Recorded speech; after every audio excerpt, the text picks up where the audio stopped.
اعوذ باللہ من الشیطان الرجیم بسم اللہ الرحمن الرحیم اللہم وفقنا لما تحب وترضى واجعل عاقبۃ امورنا خیرا ولا تکلنا الی انفسنا طرفۃ عین ابدا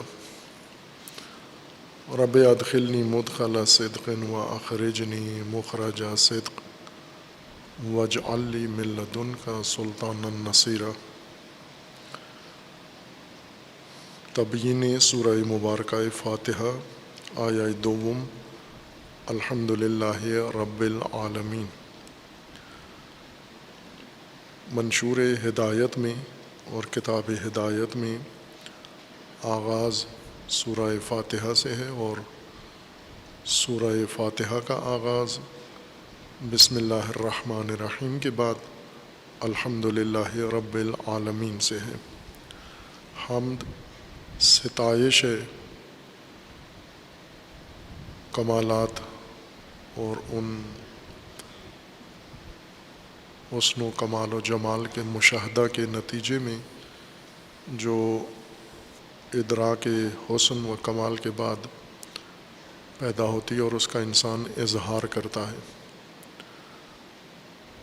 اس آیہ شریفہ میں مقصود یہ ہے کہ انسان اظہار کرتا ہے کہ تمام حمد اللہ کے لیے ہے، بطور حامد درک کرتا ہے کمالات کو اور پھر ان پر حمد خدا بجا لاتا ہے۔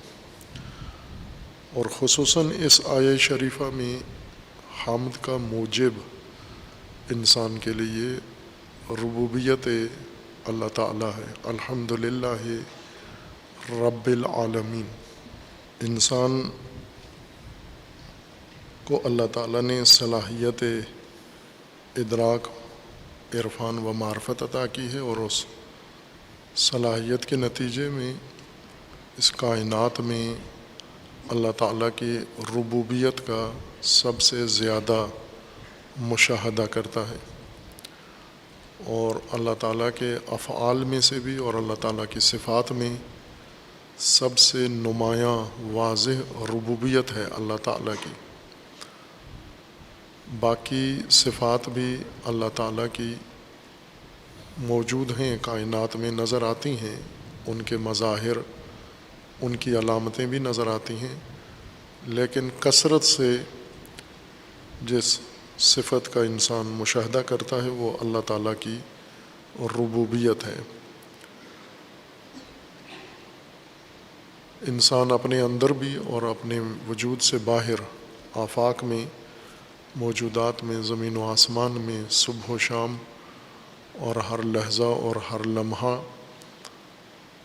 موجودات کی خلقت کا مشاہدہ کرتا ہے اور موجودات کی پرورش کا مشاہدہ کرتا ہے، ان کی رشد کا مشاہدہ کرتا ہے، ان میں تبدیلی کا مشاہدہ کرتا ہے، ان کی نشو و نما دیکھتا ہے، اور ان کے اندر مختلف قسم کے تحولات دیکھتا ہے۔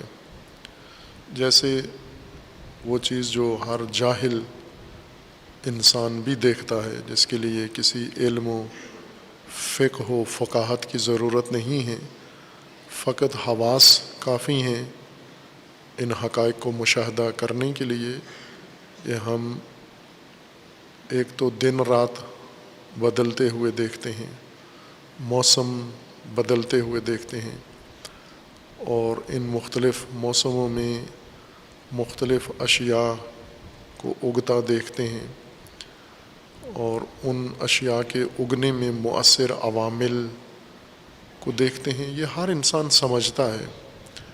عموماً جو لوگ کھیتی باڑی کرتے ہیں، زارعین ہیں، یہ تعلیم یافتہ نہیں ہوتے زیادہ۔ قدیم میں بالکل نہیں ہوتے تھے، اب ممکن ہے بعض ان میں سے تعلیم یافتہ ہوں لیکن اکثر نہیں ہوتے۔ لیکن یہ تعلیم یافتہ لوگوں سے زیادہ بہتر ادراک رکھتے ہیں اللہ تعالیٰ کے اس بنائے ہوئے نظام کا۔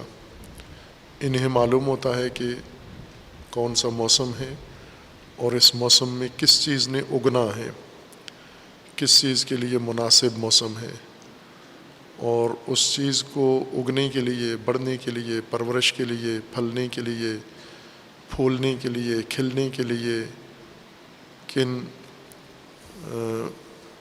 اشیاء کی ضرورت ہے۔ یہ جو ان پڑھ ہو کر بھی ایک دہقان، کسان، باغبان بہت خوبصورتی سے اپنے کھیت کو آباد کر کے فصل اگا لیتا ہے، وقت پہ فصل کاٹ لیتا ہے، پھر دوسرے موسم میں تکرار کرتا ہے یا موسم بدلنے کے ساتھ ایک دوسری فصل کاشت کرتا ہے، یہ اس بات کی علامت ہے کہ بخوبی سمجھتا ہے اس نظام کو جو اللہ تعالیٰ نے بنایا ہے، اور یہ اس سے فائدہ اٹھا رہا ہے، اس کو دقیقاً سمجھتا ہے۔ اسے معلوم ہوتا ہے بارشیں کب نازل ہونی ہیں، اسے معلوم ہوتا ہے کہ بارشیں کب تھم جانی ہیں، گرمی کب بڑھے گی، سردی کب زیادہ ہوگی، یہ علم رکھتا ہے، اور یہی اس کی آگاہی، اور اس آگاہی کے نتیجے میں زمین سے مناسب استفادہ اس کی اس معرفت کی علامت ہے کہ یہ نظام الہی کو سمجھتا ہے، اور یہ نظام ہی ربوبیت کہلاتا ہے۔ یہی نظام ہے ربوبیت کا، اللہ تعالیٰ کا، یا اس ربوبیت کا ایک پہلو ہے۔ یا ایک مویشی پالنے والا عموماً غیر تعلیم یافتہ شخص ہوتا ہے، یا خاندان نسل اندر نسل مویشی پالتے ہیں، اور انہیں معلوم ہوتا ہے، مویشیوں کے تمام نظام کا انہیں علم ہوتا ہے کہ ان مویشیوں نے اگر دودھ دینا ہے تو کب دینا ہے، کیسے دینا ہے، بچہ ان سے اگر حاصل کرنا ہے کیسے ہونا ہے، ان کی رشد و پرورش کے لیے کیا چیزیں درکار ہوتی ہیں، ان کو ماحول کیسا فراہم کرنا ہے، کس جانور کو، مویشی کو کون سا چارہ ڈالنا ہے، اور کن چیزوں سے اس کو بچانا ہے، یہ ان ان پڑھوں کو سب معلوم ہوتا ہے۔ یہ معلوم کس چیز کا علم ہے؟ اللہ تعالیٰ کے نظام ربوبیت کا، جو خداوند تعالیٰ نے ان موجودات کے لیے مقرر فرمایا ہے، اور اسی طرح اپنے بارے میں انہیں علم ہوتا ہے، انسان کے متعلق انہیں علم ہوتا ہے کہ انسان کس طرح سے ولادت ہوتی ہے، ولادت کے بعد کس طرح سے اس کی پرورش ہوتی ہے، کیا چیزیں اس کو درکار ہوتی ہیں، وہ اسباب کیسے فراہم ہو جاتے ہیں، یہ سب ربوبیت کے مناظر و مظاہر ہیں جو انسان اپنے وجود میں اور اپنے باہر دیکھتا ہے۔ یہ سب کچھ سادہ ترین چیز جو ہر انسان، بچہ بھی اور بڑا بھی سمجھتا ہے کہ جب انسان کا یا حیوان کا بچہ پیدا ہوتا ہے تو بچے کی خوراک، بچے کا دودھ بھی ساتھ ہی فراہم ہو جاتا ہے، جس کے لیے انسان کو کوئی کوشش نہیں کرنا پڑتی، تگ و دو نہیں کرنا پڑتی، کوئی اسے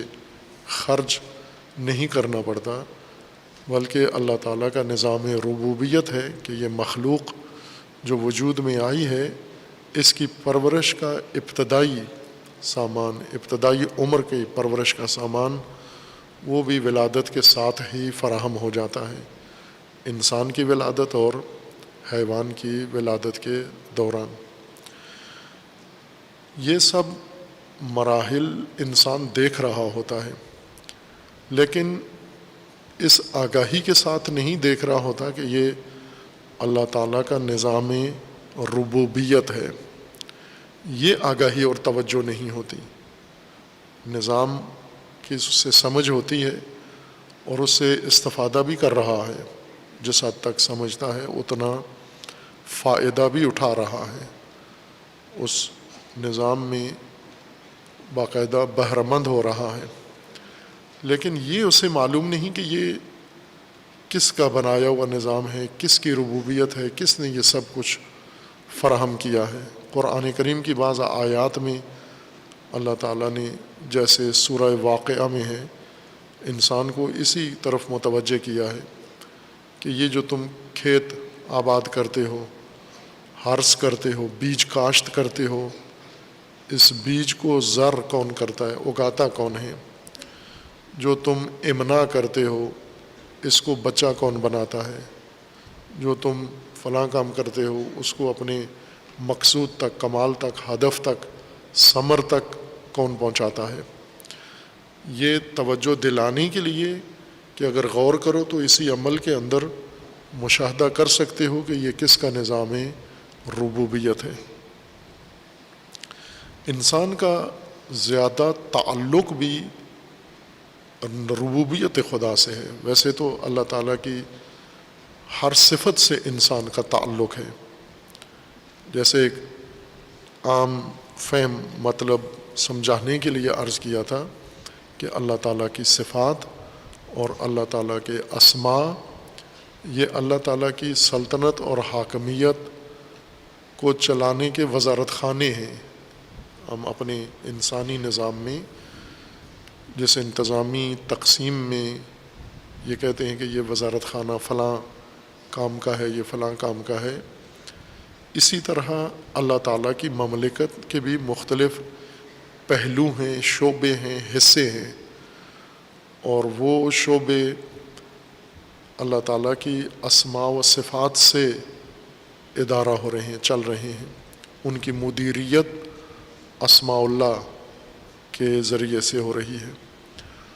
اسماء اللہ اللہ کی ذات کے ساتھ اہمیت رکھتے ہیں، علیحدہ حقائق نہیں ہیں، یعنی یوں نہیں کہ ایک اللہ کی ذات ہے اور 99 اللہ کے نام ہیں، صفت و موصوف کل ملا کر 100 بن جاتے ہیں، تو یہ تو شرک ہے اور بڑا شرک ہے۔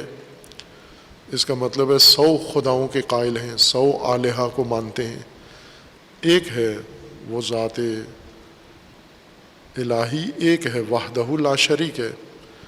یہ 100 حقائق اس ذات سے ہٹ کر نہیں ہیں، بلکہ یہ اسی ایک ذات کے 100 پہلو ہیں یا 100 عمل ہیں جو سرزاد ہوتے ہیں، اور ان کے لیے اللہ تعالیٰ نے یہ اسماء مقرر فرمائی ہیں۔ خالقیت ایک شعبہ ہے، ایک وزارت خانہ ہے، سمجھ لیں انسانی نظام کے تشبیہ کے ساتھ ایک وزارت خانہ ہے، اور اس میں خالق یعنی اللہ کی ذات، اس میں خالق سے مراد اللہ کی ذات بحیثیت خالق، بطور خالق یہاں پر فعل اللہ کی ذات سے سرزاد ہوتا ہے، خلقت کا فعل، اور اللہ کی ذات بحیثیت مالک، اللہ کی ذات بحیثیت رب۔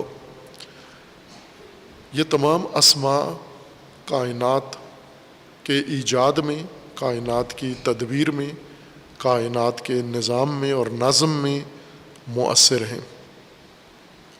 ان میں سب سے جو زیادہ وسیع شعبہ ہے، جس کے اندر زیادہ کشائش ہے، گسترش ہے، وسعت ہے، پھیلاؤ ہے، اور جس کا روزانہ عمل زیادہ ہے، وہ ربوبیت ہے۔ انسانی نظام حکومت میں ہم اس کو یوں مشاہدہ کر سکتے ہیں کہ مثلاً ایک مملکت کے اندر رہنے والے افراد، باشندے، شہری حکومت کے اندر بنائے ہوئے وزارت خانوں سے ان کو سروکار پڑتا ہے، سب وزارت خانوں سے، لیکن بعض وزارت خانے ایسے ہیں جن سے کثرت سے پڑتا ہے، روزانہ اس کو ان کے ساتھ اس کا تعلق ہوتا ہے۔ جیسے وزارت خزانہ ہے، وزارت خزانہ نے مملکت کے لیے معیشت کی حکمت عملی بنانی ہے، پالیسی بنانی ہے، معیشت کے اسباب بنانے ہیں، معیشت کے لیے اسباب فراہم کرنے ہیں، قوانین بنانے ہیں، یعنی روزانہ کھانے پینے کی چیزیں اسی وزارت خانے نے انسان کے لیے فراہم کرنی ہے، اس مملکت کے رہنے والوں کے لیے فراہم کرنی ہے۔ خرچ مخارج جتنے مملکت کے لیے چاہیے وہ سب انہوں نے وصول کرنے ہیں۔ تو اس سے روز تعلق پڑتا ہے۔ باقی وزارت خانوں سے کبھی کبھار تعلق پڑتا ہے انسان کا، لیکن اس سے روزانہ انسان کا تعلق پڑتا ہے۔ خداوند تبارک و تعالیٰ کی ربوبیت سے انسان کو باقی اسماء و صفات سے زیادہ پالا پڑتا ہے۔ خلقت کے بعد، وجود میں آنے کے بعد جو اسم اور جو صفت اللہ کی انسان اور انسان کے علاوہ دیگر موجودات کی اوپر حاکمیت رکھتی ہے، وہ اسم رب اور اسم ربوبیت ہے۔ چونکہ انسان مربوب ہے، متربی ہے، اس نے ارتقاء کرنا ہے، تکامل کرنا ہے، یہ صلاحیت کے طور پر پیدا ہوتا ہے، قابلیت کے طور پر پیدا ہوتا ہے، بیج کے طور پر پیدا ہوتا ہے، اور اس نے اب پرورش پانی ہے، کمال تک پہنچنا ہے۔ ہر آن محتاج ہے، یہ ہر لحظہ محتاج ہے سامان پرورش کا، اور اسی سامان پرورش کا تقاضا انسان کے اندر طبیعی طور پر موجود ہے۔ کچھ تقاضے ایسے ہیں جو شعوری ہیں، کچھ ایسے ہیں جو غیر شعوری تقاضے ہیں۔ دونوں انسان کے اندر ایجاد ہوتے ہیں، اور ان دونوں تقاضوں کے مطابق انسان ضرورت کے وسائل حاصل کرتا ہے اور ان کو کام میں لاتا ہے۔ مثلاً اس کو خلقت کے بعد بقا کے لیے، رشد کے لیے، تکامل کے لیے سانس کی ضرورت ہے، ہوا کی ضرورت ہے، آکسیجن کی ضرورت ہے، اور یہ انسان کی ایسی ضرورت نہیں ہے کہ ایک دفعہ دے دی جائے پھر موت تک وہ اس کے اندر رہے گی اور اس سے فائدہ اٹھاتا رہے گا، بلکہ یہ ایسی ضرورت ہے جو ہر لحظے میں چاہیے انسان کو، اور اس کا تقاضا انسان کے اندر رکھ دیا گیا ہے کہ انسان تقاضا کرے گا، ضرورت مند تقاضا کرے گا تو اس کو یہ چیز مل جائے گی۔ یہ تقاضا انسان کے شعور سے مربوط نہیں کیا گیا، انسان کی فطرت میں، وجود میں، ذات میں رکھ دیا گیا ہے، غیر شعوری انداز سے رکھ دیا گیا ہے۔ چونکہ شعوری کام انسان شعور پیدا ہو تو کرتا ہے، شعور بیدار ہو تو کرتا ہے، شعور میں وسعت ہو تو کرتا ہے، شعور میں آئے تو کرتا ہے۔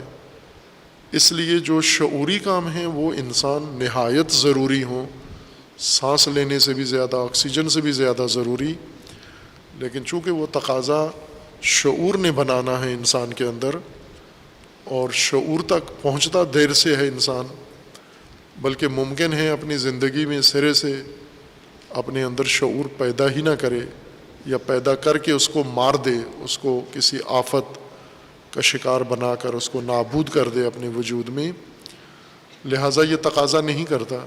علم انسان کے لیے تقاضا ہے، انسان کی رشد کے لیے علم ضرورت ہے، جیسے انسان کی مادی بقا کے لیے سانس و آکسیجن، ہوا انسان کے لیے ضروری ہے، علم بھی ایسا ہی ضروری ہے، یا شاید ایک لحاظ سے انسانی حقیقت کو مد نظر رکھ کر اگر کہیں تو تنفس سے زیادہ علم انسان کو رشد و تکامل عطا کرتا ہے۔ سانس سے بھی انسان کو تکامل ملتا ہے، لیکن علم سے زیادہ انسانی تکامل علم سے انسان کو ملتا ہے۔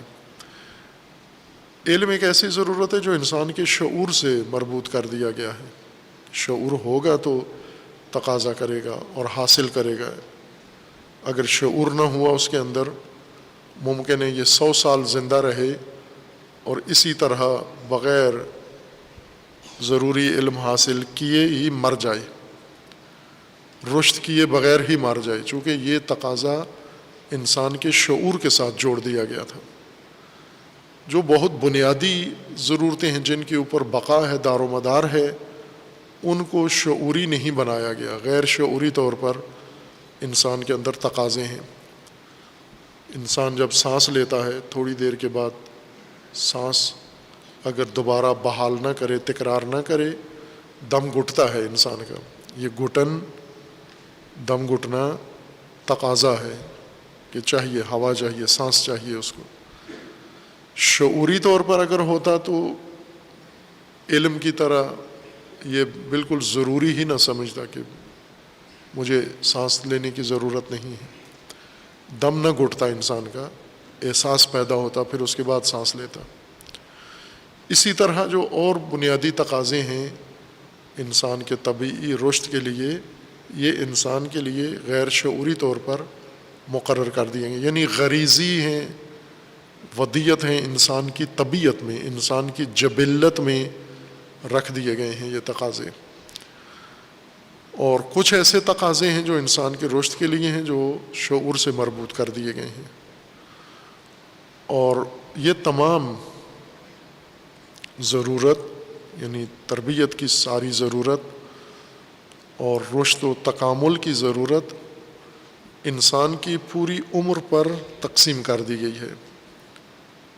تکامل تدریجی ہے، مثلاً ایک انسان اگر 60 سال عمر گزارتا ہے تو 60 سال میں یوں نہیں کہ 10 سال تکامل کرے گا، باقی 50 سال اس کمال سے لطف اندوز ہوگا۔ جیسے ہم ایک پودا لگاتے ہیں، بہت دیر سے بھی رشد کرنے والا پودا وہ چند سال میں اپنے کمال تک پہنچ جاتا ہے۔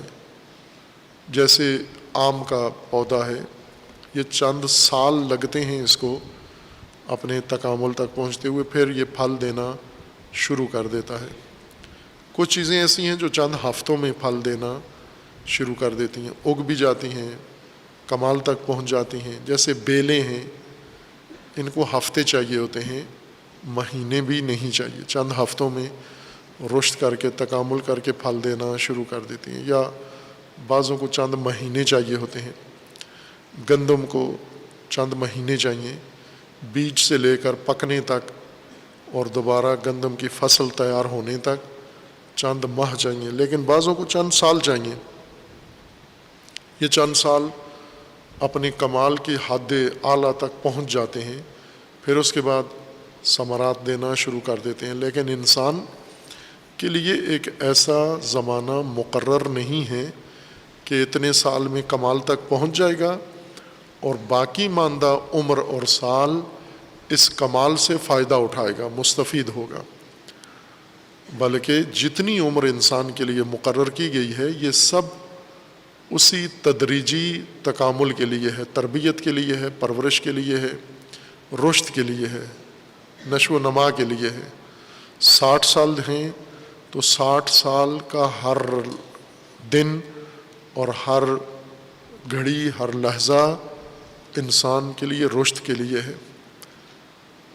رشد کا عمل رکے گا کہاں؟ موت پر جا کر رکتا ہے، بڑھاپے میں یا جوانی میں نہیں رکتا، یا کوئی تعلیمی منزل طے کرنے کے بعد نہیں رکتا کہ جہاں پر تعلیمی سند اس کو مل گئی ہے، امتحان پاس کر لیا ہے، اب نشو و نما و تربیت رک گئی ہے اس کی، اب یہ اپنے تجربے سے فائدہ اٹھائے اور دوسروں کو فائدہ دے۔ یہ منزل انسان میں نہیں آتی جب تک ہے موجود زمین پر اور مادی زندگی اس کو عطا ہوئی ہے۔ یہ سب رشد کے لیے ہے، یہ سب تکامل کے لیے ہے۔ اس پورے دورانیے میں انسان کو مختلف جہات سے رشد کرنی ہے، اور مختلف جہات کی رشد و نمو کے لیے اس کو وسائل کی ضرورت ہے اور نظام کی ضرورت ہے۔ ربوبیت صرف وسائل کا نام نہیں ہے، ربوبیت ایک پرورشی نظام کا نام ہے۔ ایک طرف سے پرورشی نظام کا معنی یہ ہے کہ ایک طرف سے جو چیز محتاج پرورش ہے، جیسے انسان کا وجود قابل پرورش ہونا، یہ پرورشی نظام کا ایک اہم پہلو یہ ہے کہ انسان کو قابل پرورش بنایا جائے، رشد کے قابل، تربیت کے قابل بنایا جائے۔ دوسرا، اس کے پرورش کے ضروری وسائل مقرر کرنا اور وہ بھی تمام پہلوؤں سے تناسب کے ساتھ رشد۔ انسان جب پرورش پاتا ہے بہت تفصیل ہے، حتیٰ انسان کے جسم کی پرورش میں بہت تفصیل ہے۔ ایک ہی آن میں ایک دن میں ایک بچہ پرورش پا رہا ہے، اور ایک بچہ پرورش نہیں پا رہا، اس بچے کے اندر ایک ہی وقت میں ہزاروں، لاکھوں اور ملینز پہلو پرورش پا رہے ہیں، نہ ایک چیز پرورش پا رہی ہے۔ بہت سادہ اور موٹی تقسیم کے تحت اگر ہم شمار کریں انسان کے پہلوؤں کو، بہت سادہ چند انگشت شمار پہلو اگر انسان کے گننا چاہیں ہم، آپ کی جو کھانا آپ کھاتے ہیں، اس کھانے میں آپ کی جسم کی مختلف ضرورتیں موجود ہوتی ہیں، جنہیں آج علوم نے اصطلاحات کے ذریعے الگ الگ بیان کر دیا ہے کہ کیا کیا چیزیں انسان کو درکار ہوتی ہیں۔ جیسے مختلف قسم کے وٹامنز انسان کو چاہیے، علم نے ان ضرورتوں کے نام رکھ دیے ہیں، علمی نام، اور انہیں ایک دوسرے سے الگ کر کے بیان کر دیا ہے۔ انسان کو مختلف قسم کی خوراکیں، ضرورتیں چاہیے ہوتی ہیں، پروٹین انسان کو چاہیے۔ اسی طرح انسان کو اندر بدن کے اندر انسان کی ہڈی نے رشد کرنی ہے، ہڈی کے لیے علیحدہ غذا کی ضرورت ہے، گوشت کی پرورش کے لیے علیحدہ غذا کی ضرورت ہے، پٹھوں کی پرورش کے لیے الگ غذا کی ضرورت ہے، جلد کی پرورش کے لیے الگ غذا کی ضرورت ہے، بالوں کی پرورش کے لیے الگ غذا کی ضرورت ہے، دانت کی پرورش کے لیے الگ غذا کی ضرورت ہے۔ آنکھوں کے اندر آنکھ کو بہت ہی نفیس غذا چاہیے، آنکھ کو وہ چیزیں نہیں چاہیے جو باقی جسمانی حصے کو چاہیے۔ آنکھ کو ایک بہت مخصوص طرز کی غذائیت کی ضرورت ہے، جس سے آنکھ کا جو رشد ہے، تکامل ہے، وہ ڈھانچہ وہ تشکیل بھی پائے، پرورش بھی پائے اور باقی بھی رہے۔ یہ ساری چیزیں اس ایک لقمے کے اندر، نظام ربوبی یہ ہے کہ ساری حقیقتیں، یہ ساری غذائیں جسم کی جو ہزاروں پہلوؤں پر مشتمل ہیں، وہ سب اس لقمے کے اندر رکھ دی گئی ہیں۔ اس کے اندر فائبر جتنی غذائیت ہے وہ رکھ دی گئی ہے، اس کے اندر کیلشیم غذائیت جتنی ہے وہ رکھ دی گئی ہے، اس کے اندر آہن جتنی غذائیت انسان کے جسم کو چاہیے وہ اسی غذا کے اندر رب نے رکھ دی ہے۔ یعنی رب کے کتنے کام ہیں؟ ایک، یہ جو انسان کے لیے غذا رب نے پیدا کی ہے زمین کے اندر، اس زمین کے اگانے میں انسان کی ضرورت مد نظر ہے۔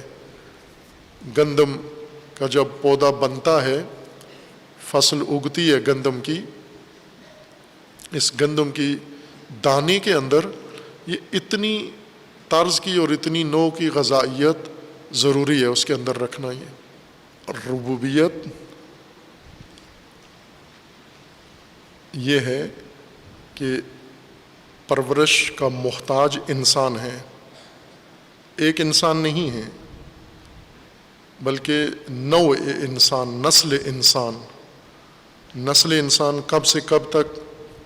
آدم سے قیامت تک، اس وقت بیک وقت موجود بنی آدم، نوع بشر، آج زندہ نسل 7 ارب انسان ہیں، 700 کروڑ انسان زمین پر رہتے ہیں، جن میں سے 22 کروڑ پاکستان میں ہیں، باقی ساری دنیا میں پھیلے ہوئے ہیں، شرق و غرب میں، مختلف بر اعظموں میں۔ یہ 700 کروڑ انسان، ان کو پرورش کے لیے وسائل پرورش چاہیے۔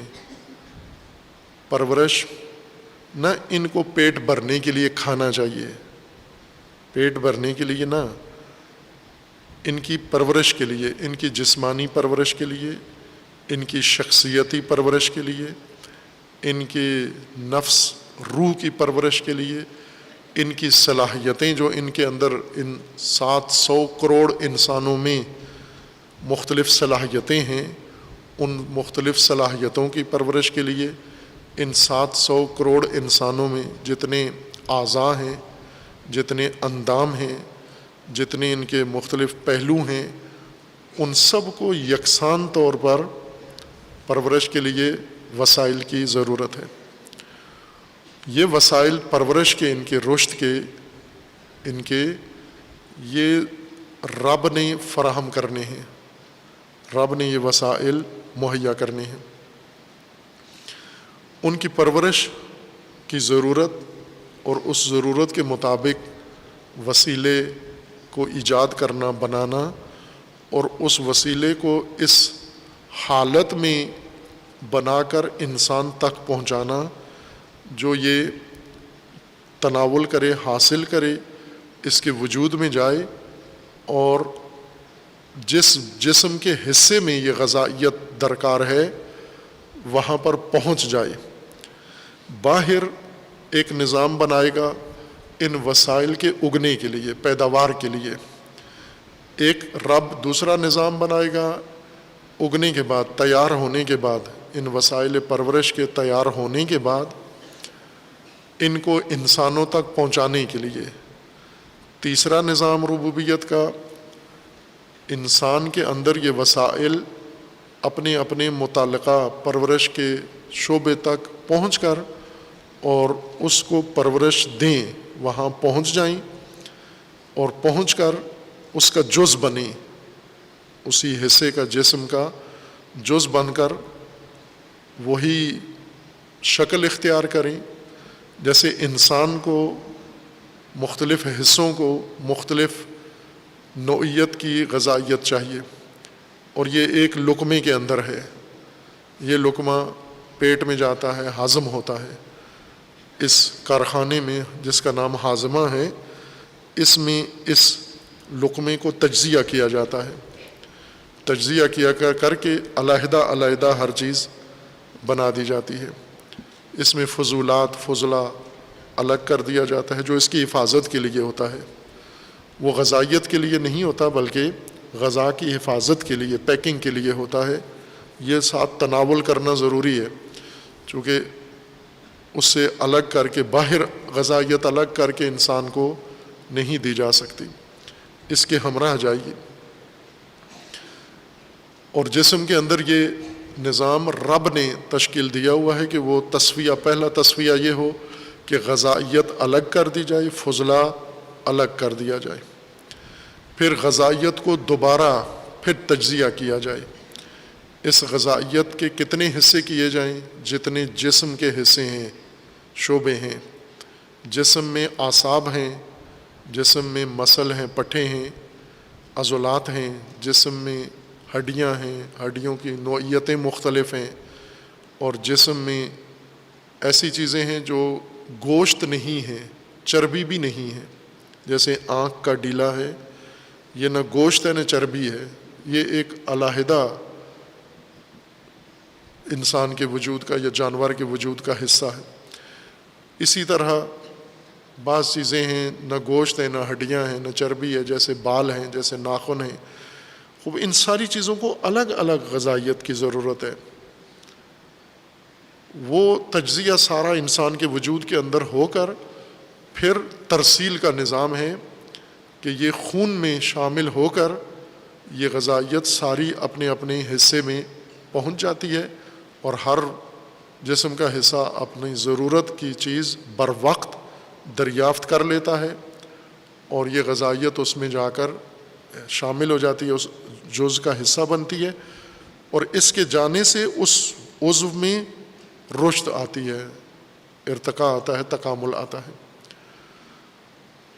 بس ربوبیت صرف یوں نہیں کہ جیسے کسی جگہ پر ایک حاکم بیٹھا ہوا ہے اور فرمان دے رہا ہے۔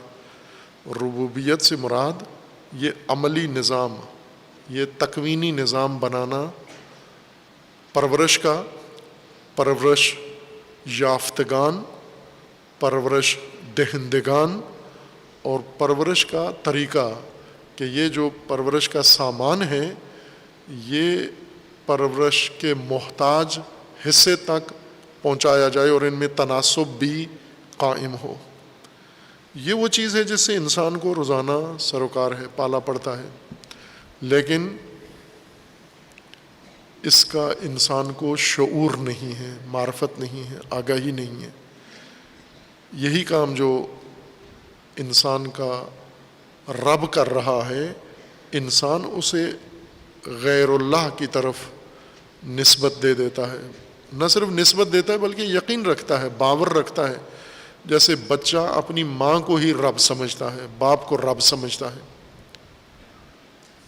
بے شعور ہے، چونکہ ابھی اس کو شعور نہیں ہے کہ یہ رب نہیں ہے، یہ بھی میری طرح ہی ہیں، بلکہ مجھے تھوڑی ضرورت ہے پرورش کی، میں بچہ ہوں، انہیں زیادہ ضرورت ہے۔ روزانہ یہ جو راشن ان کو ملتا ہے وہ زیادہ مقدار ہے، ان کے ذریعے مجھے جو ملتا ہے وہ کم مقدار ہے، لیکن بچہ ہونے کی وجہ سے اس میں یہ احساس نہیں ہے کہ یہ بھی مربوب ہیں، میں بھی مربوب ہوں، ہم دونوں ایک طرح کے محتاج ہیں۔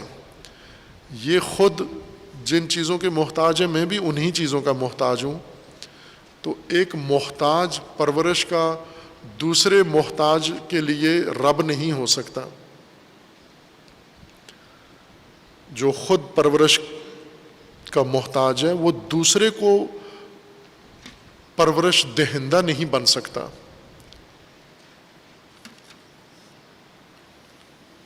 افمن یہدی الی الحق،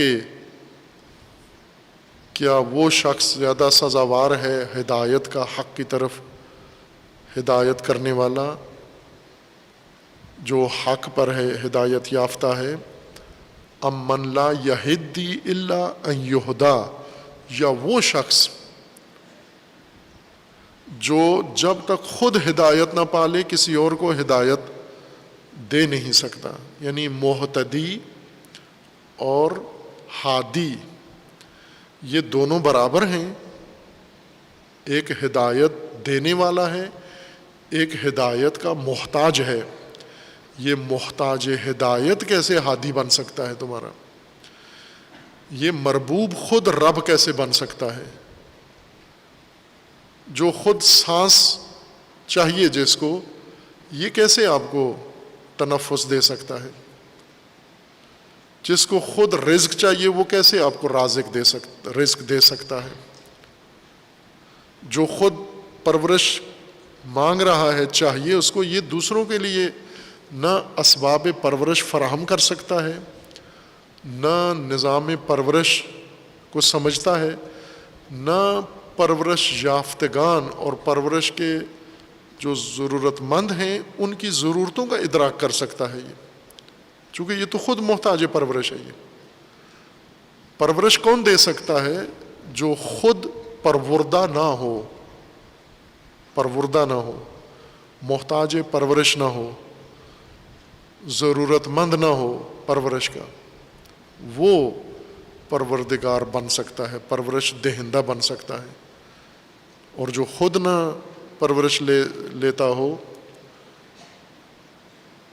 وہ رب ہو سکتا ہے۔ یہ شعور انسانوں میں نہیں ہے۔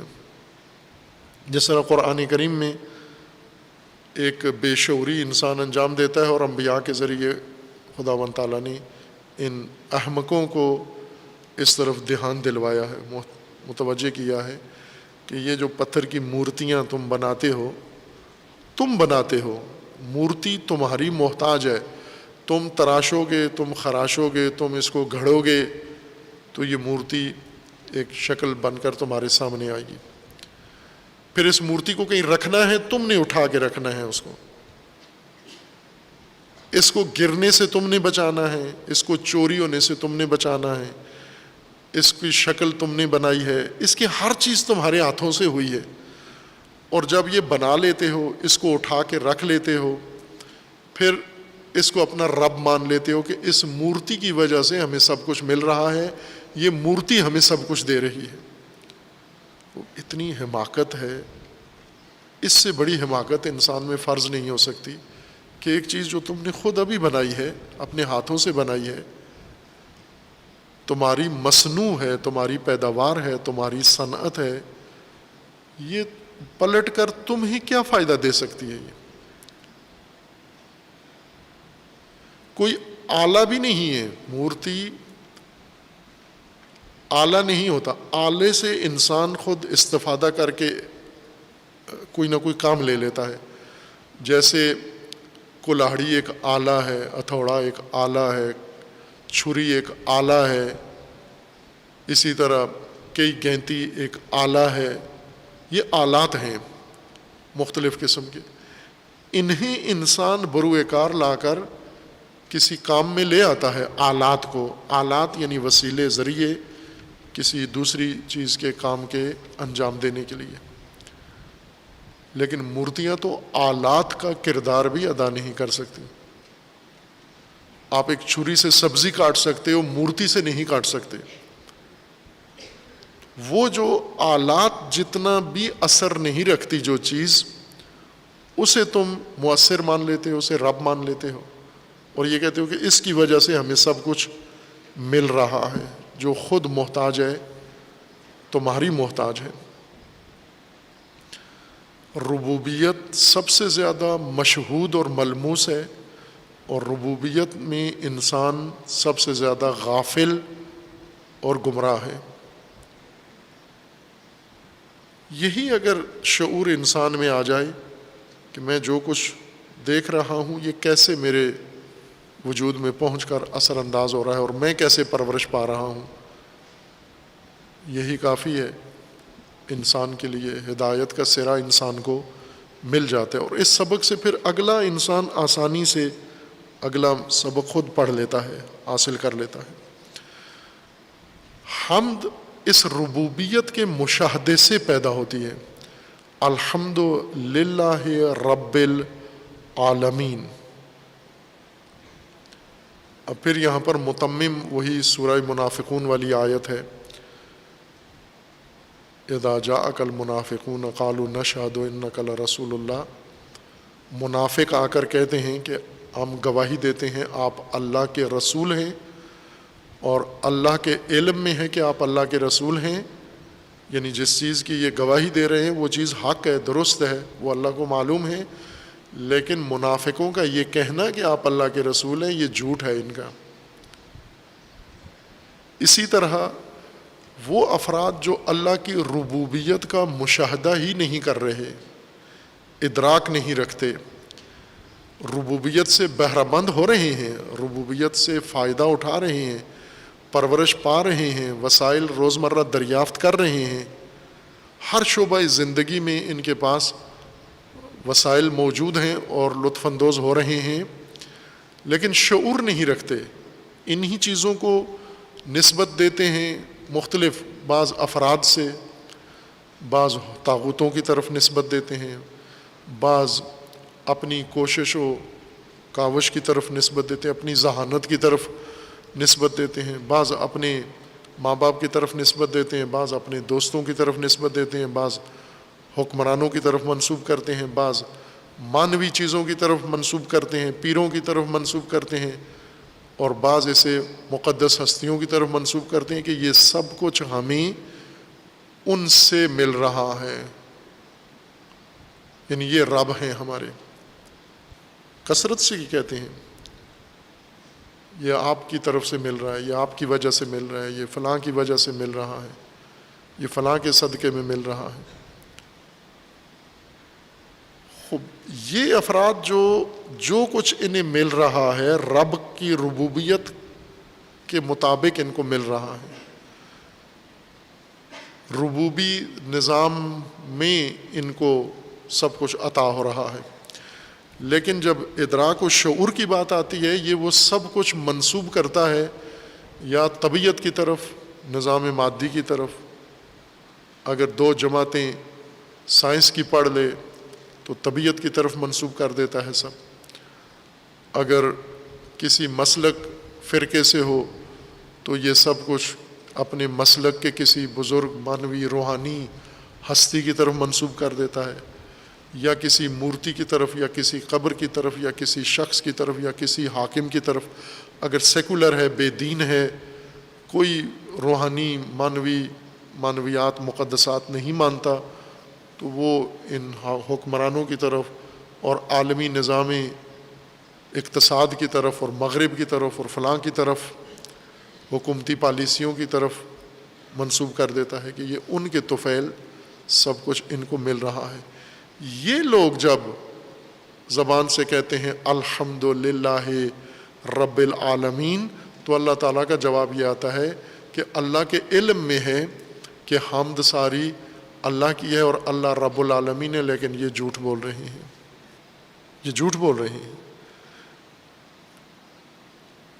الحمدللہ رب العالمین، رب العالمین کی ربوبیت پر اس کی حمد کر رہے ہیں، ربوبیت کی تصدیق کیے بغیر، ربوبیت اللہ کا ادراک کیے بغیر، ربوبیت اللہ کو مشاہدہ کیے بغیر، ربوبیت اللہ کی تصدیق کیے بغیر، ربوبیت اللہ پر گواہی دیے بغیر جب ربوبیت کی گواہی کا وقت آتا ہے تو یہ دوسروں کو رب ٹھہراتے ہیں، اپنی پرورش کا ذمہ دار دوسروں کو قرار دیتے ہیں۔ لیکن جب نماز پڑھتے ہیں، دعا پڑھتے ہیں، قرآن پڑھتے ہیں، وہاں پر الحمدللہ رب العالمین کہہ دیتے ہیں، چونکہ وہاں لکھا ہوا ہے، یہ جملہ تکرار کرنا ہے، اللہ رب ہے۔ خوب یہ ایک طرح سے ایک بری مثال ہے، مناسب نہیں ہے، لیکن مطلب کو سمجھنے کے لیے یہ مثال توجہ کریں۔ جیسے آج دن یہاں یہ پاکستان کے اخباروں میں یہ خبریں چھپتی رہتی ہیں، یہ غیرت کے نام پر قتل، عورتیں نامحرم مردوں سے ناجائز تعلقات بنا لیتی ہیں۔ یہ روزانہ پاکستان میں بیسیوں خبریں روز چھپتی ہیں۔ شادی شدہ عورت ہے، اس کا شوہر موجود ہے، گھر میں موجود ہے یا ملک سے باہر موجود ہے، اور وہ اپنے ہی خاندان یا پڑوس میں کسی نامحرم سے ناجائز تعلق قائم کر لیتی ہے۔ جب شناختی کارڈ بنانے جاتی ہے تو اس سے پوچھتے ہیں شوہر کا نام، تو وہ جس کے ساتھ نکاح ہوا تھا فارم میں جس کا نام لکھا اس کا نام لے لیتی ہے، لیکن زوجیت کے حقوق کی جب بات آتی ہے تو نامحرم کے ساتھ جا بیٹھتی ہے۔ یہ کتنی بدکار ہے یہ، کہ جب کوئی فائدہ اٹھانا ہوتا ہے، شناختی کارڈ بناتی ہے، ووٹ ڈالنے جاتی ہے، پاسپورٹ بنانے جاتی ہے، اندراج ہوتا ہے، رجسٹریشن ہوتی ہے، کچھ ہوتی ہے، تو اس شوہر کا نام لے لیتی ہے جس کے خیانت کر رہی ہے جس کے ساتھ، اور جو نہیں ہے اس کا شوہر، زوجیت کے سارے جو حقوق ہیں وہ اس کے لیے اس نے رکھے ہوئے ہیں۔ یہی حقیقت ہے کہ رب کی جو گواہی ہے، رب کی جب موقع آتا ہے آپ کو یہ بتانے کا کہ رب کون ہے میرا، وہاں تو آپ ماں باپ کو رب سمجھتے ہو، اپنے کمپنی مالکوں کو رب سمجھتے ہو، حکمرانوں کو رب سمجھتے ہو، پیروں کو رب سمجھتے ہو، بزرگوں کو رب سمجھتے ہو، مذہبی شخصیات کو رب سمجھتے ہو، یا سیکولر ہو تو مشرق و مغرب کے معیشتی نظام کو رب سمجھتے ہو، موسم کو رب سمجھتے ہو۔ اگر پڑھے لکھے ہوئے ہو تو یہ جو دو لفظ کتابوں میں پڑھ لیتے ہو، اس کے بعد آ کے طبیعت کو، نیچر کو رب سمجھتے ہو اپنا۔ لیکن جب رمضان آ جاتا ہے، مسجد میں آتے ہو تو الحمدللہ رب العالمین کہتے ہو۔ خوب یہ جس کی ربوبیت پر حمد کر رہے ہو، کب اس کی ربوبیت کے قائل ہوئے ہو تم؟ کب تصدیق کی ہے اس کی ربوبیت کی، جو کہہ رہے ہو کہ حمد ہے رب کے لیے؟ کیوں؟ ربوبیت پر اس کی، چونکہ ربوبیت بہت ہی عظیم مطلب ہے۔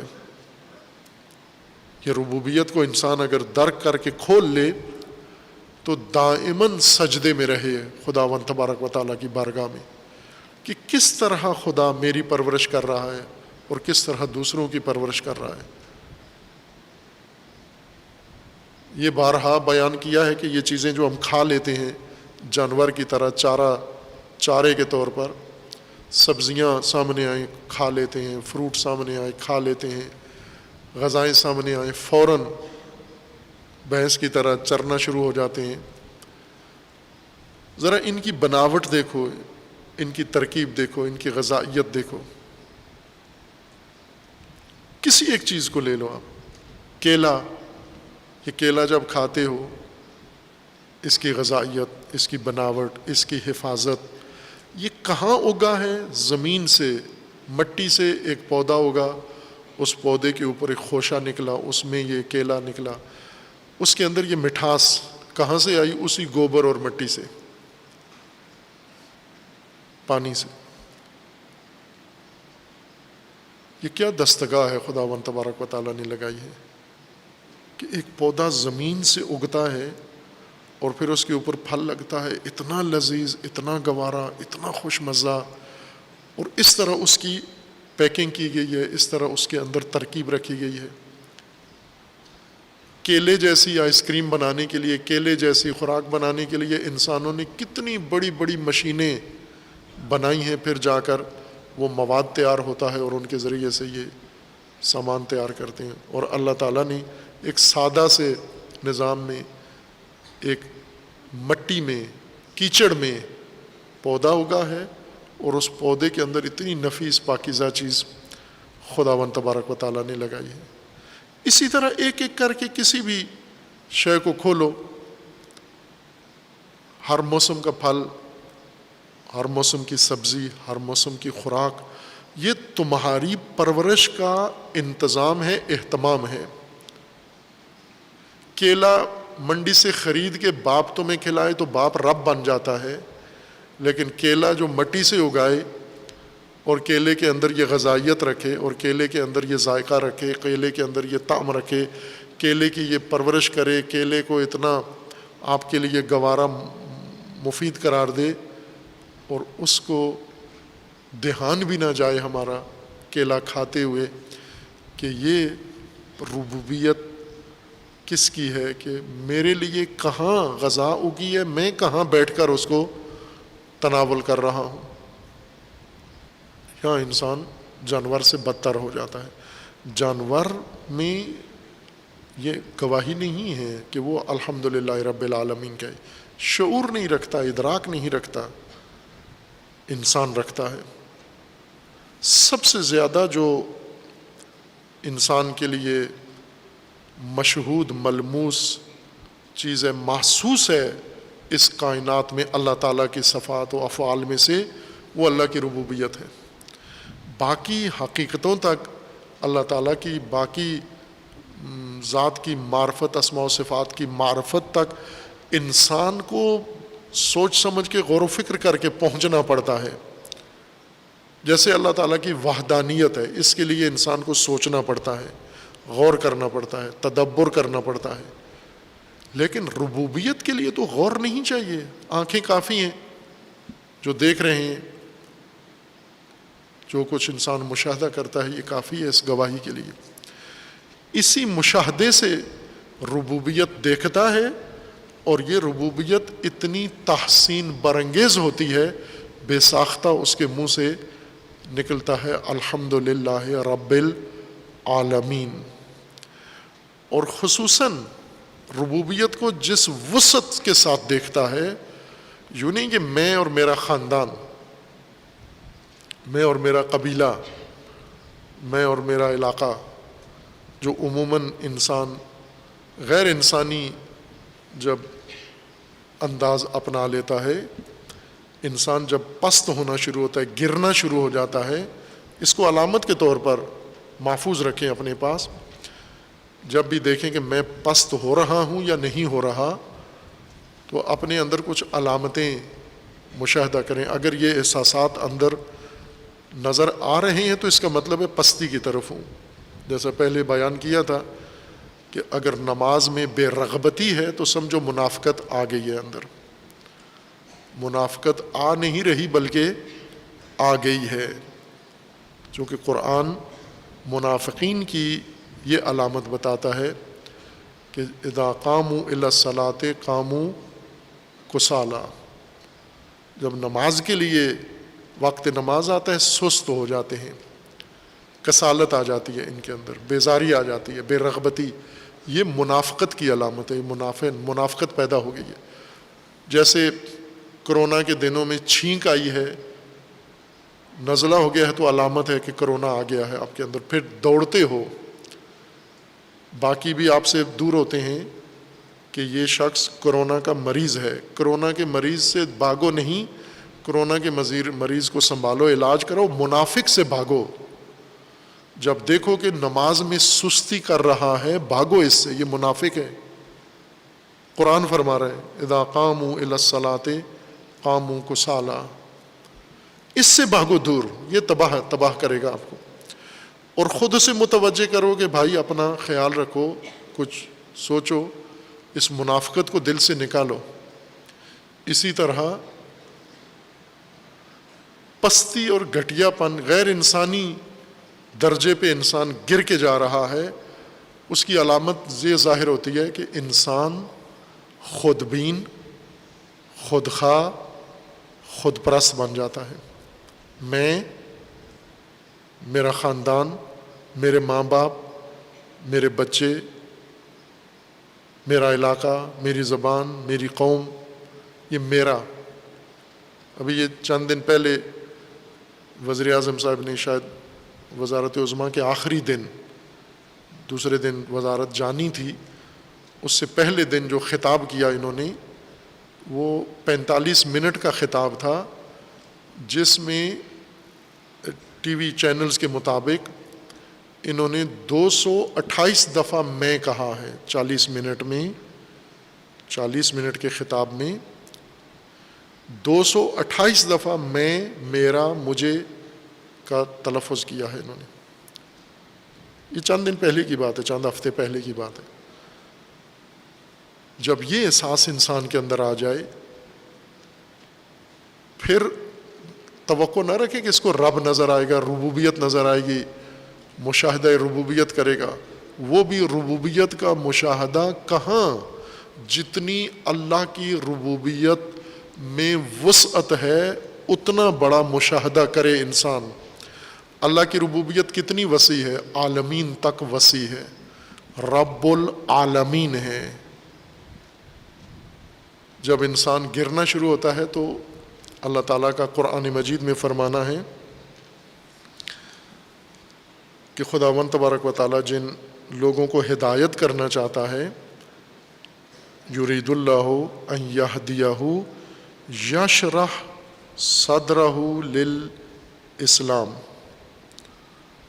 یہ شرح صدر ہدایت کی ایک بڑی علامت ہے. اور خدا جس کو گمراہ کرنا چاہتا ہے، ہلاک کرنا چاہتا ہے، اس کی علامت یہ ہے کہ اس کا ذہن، اس کا سینہ تنگ کر دیتا ہے، اسے وسعت کے ساتھ وہ حقائق نظر نہیں آتے. سورہ مبارکہ انعام آیا 125 میں اللہ تعالیٰ کا فرمانا ہے فَمَن يُرِدِ اللَّهُ أَن يَهْدِيَهُ يَشْرَحْ صَدْرَهُ لِلْإِسْلَامِ. اللہ جب ارادہ کرتا ہے کسی کو ہدایت کرنے کا، تو اللہ کا ارادہ کہاں سے پتہ چل جاتا ہے کہ اس کو خدا نے ہدایت کرنی ہے، اللہ کا ارادہ بن گیا ہے. اس شخص کا سینہ شرح صدر آ جاتی ہے، وسعت نظر آ جاتی ہے، وسعت قلبی اس میں آ جاتی ہے، تنگ نظری ختم ہو جاتی ہے، تنگ ذہنی ختم ہو جاتی ہے، تنگ فکری ختم ہو جاتی ہے، تنگ دلی ختم ہو جاتی ہے، وسعت نظر اس کے اندر آ جاتی ہے. یہ وسعت نظر علامت ہے ہدایت کی. اور تنگ نظری، آگے آیت جاری ہے وَمَن يُرِدْ أَن يُضِلَّهُ، اور خدا ارادہ کر لے کسی انسان کو گمراہ کرنے کا، کہ یہ گمراہ ہو اور جاہل ہو اور جاہل مرے، ہدایت سے دور رہے، یجعل صدرہ ضیقا حرجا، اس کا سینہ خداوند تنگ کر دیتا ہے، اس کا ذہن، دماغ، اس کی سوچ، اس کی فکر بالکل تنگ ہو جاتی ہے، تنگ دل ہو جاتا ہے، تنگ نظر ہو جاتا ہے، تنگ ظرف ہو جاتا ہے، گھٹیا انسان بن جاتا ہے. کأنما یصعد فی السماء، اس طرح سے ہوتا ہے کہ گویا یہ آسمان میں، یعنی اتنا تنگ دل خدا اس کو جکڑ دیتا ہے کہ وہ یہ سمجھتا ہے کہ گویا میں پرواز، میری روح پرواز کر رہی ہے. جیسے انسان گھٹن میں ہوتا ہے نا، تو ایسے لگتا ہے کہ اب روح نکلنے والی ہے، جان نکلنے والی ہے، جان لیوا کیفیت اس کے اندر بن جاتی ہے. تنگ دل انسان ایسا ہی ہوتا ہے، ہمیشہ اس کیفیت میں ہوتا ہے، جان لیوا کیفیت میں.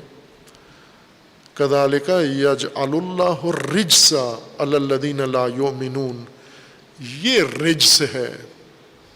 خدا جب کسی کو رجس میں مبتلا کرتا ہے، تنگ نظر، تنگ دل، تنگ فہم، تنگ دل بنا دیتا ہے. شرح صدر، وسعت دید، وسعت فہم، وسعت نظر، یہ ہدایت کی علامت ہے. خب ایک گمراہی یہ ہے کہ انسان اپنی ذات میں اللہ کی ربوبیت نہیں دیکھ رہا. جو اللہ کی ربوبیت ہے یہ سب منسوب کر رہا ہے دوسروں سے، ماں باپ کو اور باقی موجودات کو. کتنے لوگ کہتے ہیں نا کہ یہ تو فلاں کی وجہ سے یہ مجھے مثلا صحت خراب تھی ٹھیک ہو گئی ہے، فلاں بابے کی وجہ سے، فلاں کی پھونک کی وجہ سے، فلاں ڈاکٹر کی وجہ سے. یعنی جو بھی پرورش کا منظر اپنے اندر اپنے خاندان میں مشاہدہ کرتے ہیں وہ منسوب کرتے ہیں غیر اللہ کی طرف. یہ اللہ کے علاوہ سب نے یہ مل کے بچہ دیا ہے. تنہا جس کا نام نہیں لیتے وہ اللہ ہے کہ اس اولاد کے دینے میں اللہ بھی مؤثر ہے. بچہ بیمار ہو گیا، ٹھیک ہو گیا، کیسے ٹھیک ہوا؟ یہ ڈاکٹر نے ٹھیک کیا، فلاں نے ٹھیک کیا، فلاں نے ٹھیک کیا. ایک تو یہ ہے کہ اپنی ذات میں اللہ کی ربوبیت کو نہیں دیکھتے. دوم، اگر اپنی ذات میں نظر بھی آ جائے تو بھی الحمدللہ رب العالمین کے قابل نہیں ہوا، چونکہ وہ ربوبیت جو انسان کو بے ساختہ حمد کرواتی ہے وہ عالمین میں اللہ کی ربوبیت ہے. الحمدللہ رب العالمین، تو عالمین میں رب دیکھا ہے، ربوبیت دیکھی ہے، اور بے ساختہ پھر زبان سے نکلا ہے الحمدللہ رب العالمین. یہ شرح صدر، یہ شرح فکر، یہ شرح ذہن، یہ شرح فہم اور شرح درک انسان کو اس حمد کے قابل بناتی ہے. اور اگر یہ نہ ہو، عالمین میں ربوبیت نہیں دیکھی اور کہہ دیا الحمدللہ رب العالمین، چونکہ لکھا ہوا تھا کاغذ پہ، سب پڑھ رہے تھے، میں نے بھی پڑھ دیا الحمدللہ رب العالمین. قرآن کا فرمانا ہے کہ اللہ کے علم میں ہے کہ اللہ رب ہے عالمین کا، لیکن یہ جھوٹ بول رہے ہیں. انہوں نے تو مانا ہی نہیں ہے اللہ کو رب العالمین، انہوں نے گواہی نہیں دی اللہ کے عالمین کی، عالمینی ربوبیت کی. انہوں نے نظام ربوبیت دیکھا ہی نہیں ہے. انہوں نے ربوبیت خدا کی ہر چیز غیر اللہ کے کھاتے میں درج کی ہے اور غیر اللہ کے شکر گزار ہیں، غیر اللہ کے حامد ہیں، غیر اللہ کے مداح ہیں. یہ جھوٹ بولتے ہیں.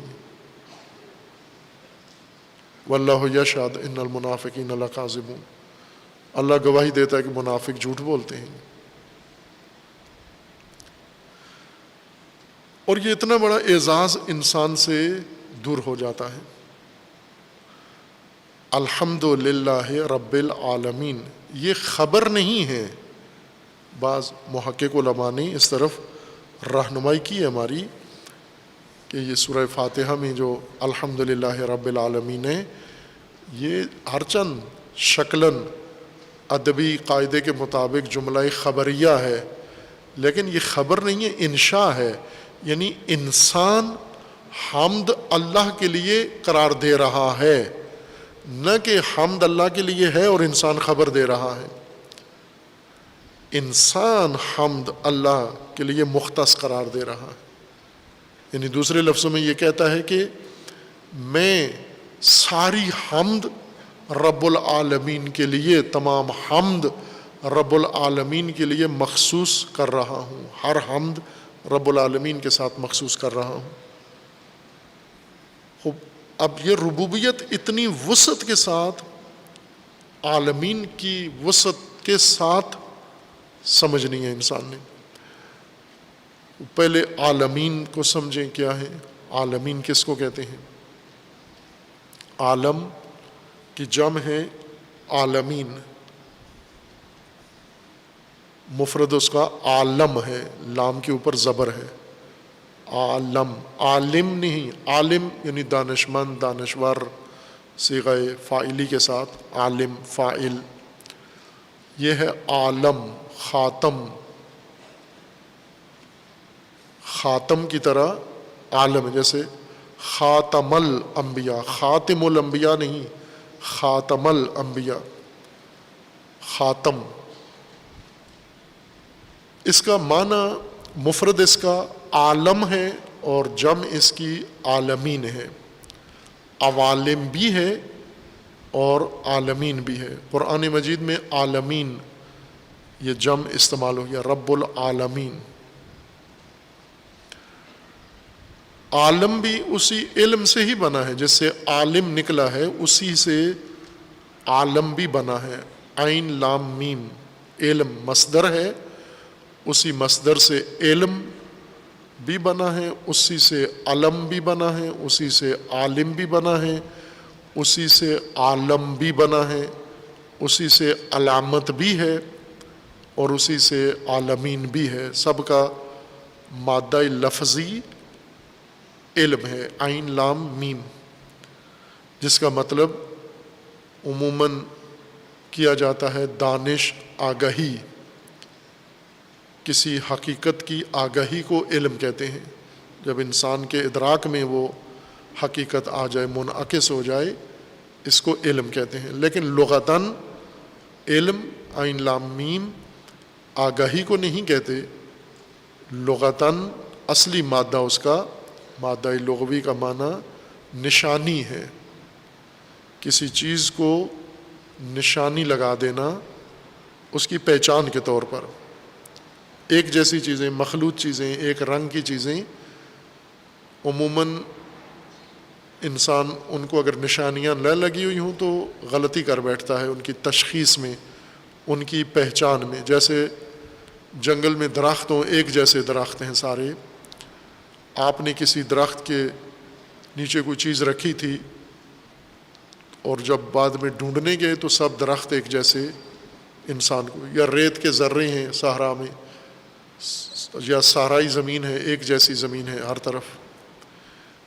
مویشی ہیں، ایک ہی نوع کے، ایک ہی قسم کے مویشی ایک جیسے ہوتے ہیں، بھیڑ بکریاں اگر تھوڑی ہوں تو وہ تو پہچانی جا سکتی ہیں، لیکن زیادہ ہوں، سینکڑوں ہزاروں کی تعداد میں ہوں، تو پھر تشخیص دینا مشکل ہوتا ہے کہ کون سی بھیڑ اور کون سی بکری۔ اسی طرح اونٹ ہیں، باقی جانور ہیں جن کے اندر مماثلت ہوتی ہے، مشابہت ہوتی ہے، ان کی پہچان میں مشکل پیش آتی ہے۔ ہر جگہ یہ کوئی عرب مویشیوں کی خصوصیت نہیں ہے، ہر جگہ، چائنا میں بھی ایسا ہی ہے، بلکہ خود آپ کو چائنی لوگوں کے بارے میں یہ مشکل پیش آتی ہے، چائنیوں کی شکلیں آپ کو ایک جیسی نظر آتی ہیں۔ اگر کوئی ایک شخص آئے آپ کے پاس بیٹھے، نام پتہ پوچھیں، یہ چلا جائے، پھر دوسرا بندہ آ جائے تو آپ یہ سمجھیں کہ وہی واپس آیا ہے، ایک جیسے لگتے ہیں سارے آپ کو۔ جو مماثل ہیں، مشابہ ہیں، ایک شکل والے ہیں، ان کی پہچان کے لیے علامتیں لگا دیتے ہیں، نشانیاں لگا دیتے ہیں کہ بعد میں جب دوبارہ ان کو دیکھیں تو ہمیں پتہ چل جائے وہ کون سا فرد ہے جو ہمارے مد نظر ہے۔ اور یہ سب کرتے ہیں، ہر ملت میں یہ کام کرتے ہیں، اور ہر ملت میں اس عمل کا ایک نام ہے۔ عربی میں اس کا نام، اس نشانی لگانے کو کہتے ہیں علامت، علامت گزاری، علامت لگا دی آپ نے۔ علامہ، علامت کے ذریعے پہچان لیا آپ نے، علامت لگانا، پھر اس علامت کی مدد سے اس کو تشخیص دے لینا، پھر یہی تشخیص کے معنی میں استعمال ہونے لگا یہ لفظ علم، معرفت و آگہی۔ معرفت و آگہی نہیں، آگہی کے لیے جو علامت لگائی تھی وہ علم ہے، اس کے ذریعے سے جب پہچان دی جاتی ہے چیز تو پھر اس پہچان کا نام بھی علم پڑ گیا۔ آگاہی کے ذریعے، علامت کے ذریعے یا نشانی کے ذریعے کسی چیز کی پہچان کو علم کہتے ہیں۔ بعد میں یہ مطلق آگاہی اور مطلق پہچان اور ادراک کے معنی میں استعمال ہوا۔ علم اسی نشانی کو کہتے ہیں جو چیز مخصوص ہو جائے، کسی نام ہے، اگر کسی شخص کی علامت بن گیا ہے تو اس کو کہتے ہیں یہ علم ہے، یہ نام۔ جیسے بچہ پیدا ہوتا ہے نام رکھ دیتے ہیں، کوئی بھی نام رکھتے ہیں اس کا نام، مثلا باقر، بچہ پیدا ہوا اس کا نام باقر رکھ دیا، صادق رکھ دیا، تو یہ باقر اس بچے کے لیے علم کہلاتا ہے عربی قانون میں۔ علم کا مطلب کیا ہے؟ یعنی یہ نام اس کی علامت ہے، اس کی پہچان کا ذریعہ ہے۔ علم، علامت جو پہچان کے لیے مقرر کیا جائے۔ اسی سے عالم بھی بنا ہے، علم سے عالم بنا ہے۔ عالم وہ شے جس کے ذریعے سے آگہی حاصل کی جائے، پہچان کی جائے، وہ آلہ، وہ وسیلہ، وہ ذریعہ جس کے ذریعے سے کسی کی پہچان کی جائے، کسی کی شناخت کی جائے، تشخیص کی جائے، آگہی حاصل کی جائے، اس کو عالم کہتے ہیں۔ علامت وہ خصوص نشانی کو علامت کہتے ہیں۔ عالم فاعل کے وزن پر، یہ وزن آتا ہی آلات کے لیے ہے زیادہ تر، اس لیے جتنے بھی قالب، خاتم، اس کے ہم وزن جتنے الفاظ ہیں ان سب کا مطلب آلات کا ہے، یعنی آلہ تقلیب، آلہ خاتم، آلہ پہچان و آلہ وسیلہ۔ عالم ذریعہ، پہچان کا ذریعہ، یا جس آلے کے ذریعے، جس وسیلے کے ذریعے شناخت کی جائے، آگہی حاصل کی جائے۔ کائنات کے تمام موجودات اس قانون اور ضابطے کے مطابق عالم کہلاتے ہیں۔ ان سب کو اسی وجہ سے عالم کہا جاتا ہے، چونکہ یہ نشانی ہے، علامت ہے، ذریعہ ہے پہچان کا۔ کس کی پہچان کا؟ اپنے خالق اور اپنے مالک کی پہچان کا ذریعہ ہے۔ ابھی جہاں لوگوں کی وسیع زمینیں ہوتی ہیں تو اپنی زمینوں کے لیے علامتیں لگا دیتے ہیں، پتھر لگا دیتے ہیں، بتیاں بنا دیتے ہیں سیمنٹ کے، یا گارڈر لکڑی کے ٹھونک دیتے ہیں سیمنٹ کے، تو یہ علامت ہوتی ہے کہ یہ فلاں کی جائیداد ہے، فلاں کا رقبہ ہے۔ ان علامتوں کو یا ان اشیاء کو، نشانیوں کو عالم کہتے ہیں، چونکہ یہ ذریعہ ہیں فلاں کی جائیداد کی پہچان کا۔ اللہ تعالیٰ نے تمام کائنات کو خلق کیا ہے، اور یہ تمام کائنات اللہ تعالیٰ کی پہچان، اللہ کی شناخت، اللہ کی معرفت کا ذریعہ ہیں۔ یہ اس وجہ سے یہ سب موجودات عالم کہلاتے ہیں۔ عالم اس میں جنس ہے، خود جمع ہے اس کا معنی۔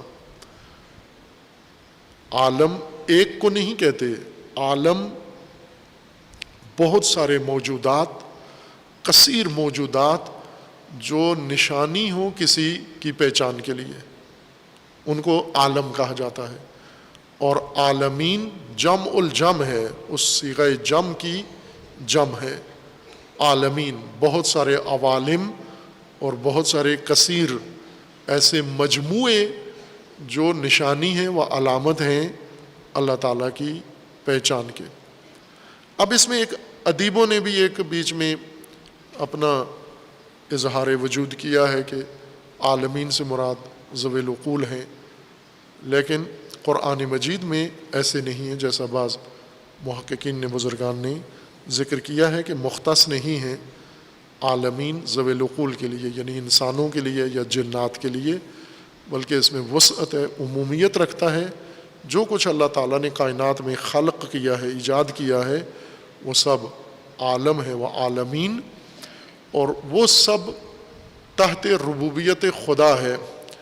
اور اس وسعت عالمین میں وسعت ربوبیت خداوند تبارک و تعالیٰ ہے۔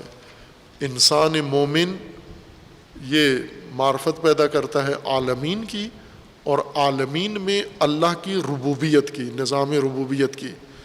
اور عالمین و ربوبیت عالمین جب دیکھتا ہے تو بے ساختہ تحسین کرتا ہے، الحمدللہ رب العالمین۔ عالمین کے متعلق کچھ اور بات بھی لازمی ہے، وہ انشاءاللہ بعد میں ہوگی۔